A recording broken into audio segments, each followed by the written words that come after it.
frequently, in arranging funeral services, families will ask about visitation in the funeral home.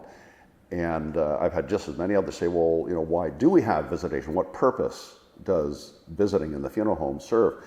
And I think we could probably discuss that at length, and this video would go on for quite some time.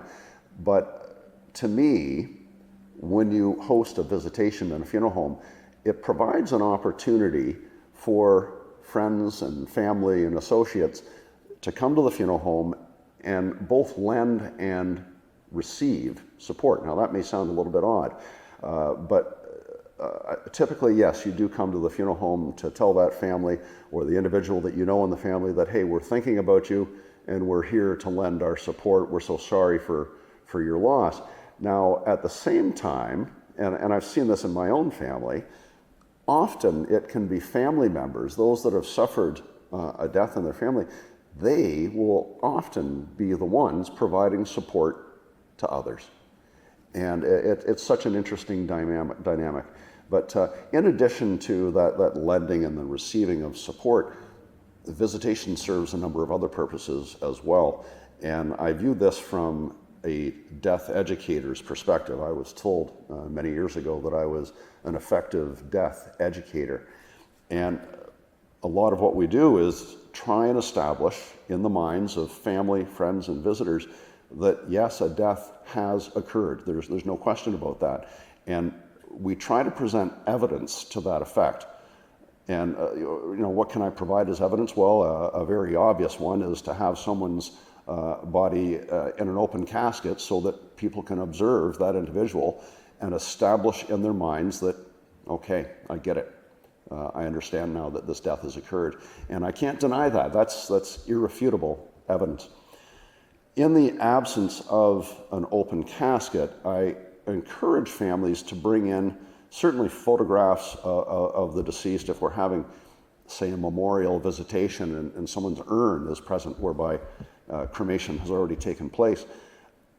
I try and encourage families to bring things that will establish in the minds of visitors and themselves that a death has occurred. And there's a number of ways that we can do that we can provide evidence of that. One of the best that I can think of where you're not viewing someone in an open casket is certainly to have an urn present. Most people will associate an urn with a death. Simply being in the funeral home is something that contributes to this idea.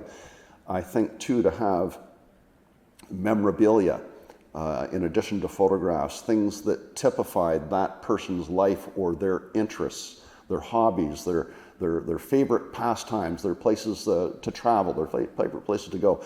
To have things of this nature present in the funeral home will also assist others in establishing the finality of this, of what's transpired here. And so that's what I try and do. I think back frequently to my mom's funeral visiting. My mom died from emphysema in 1998. And at her funeral, and I did have an open casket for Mom in spite of her wishes. At her funeral visitation, I brought in quite a number of things. I had Mom's hooked rugs. As a child, Mom would hook rugs all the time. She called herself the happy hooker, and she was a funny lady. I miss her dearly, and I love her dearly still. And I probably should have had a cigarette smoldering in an ashtray. That would have somehow been appropriate. But I also had some of Mom's old crossword books there. I had a pack of playing cards and a bridge score pad because Mom was a champion bridge player. And I had photo boards. This was back in '98, so we couldn't put it on a USB. But I had photo boards that detailed events from my mom's life from early childhood on up to shortly before she died. And I found that was highly effective, both in establishing that Mom had died in the minds of others, but at the same time, it brought out a bunch of memories from other people who would relate that to me and to others in my family.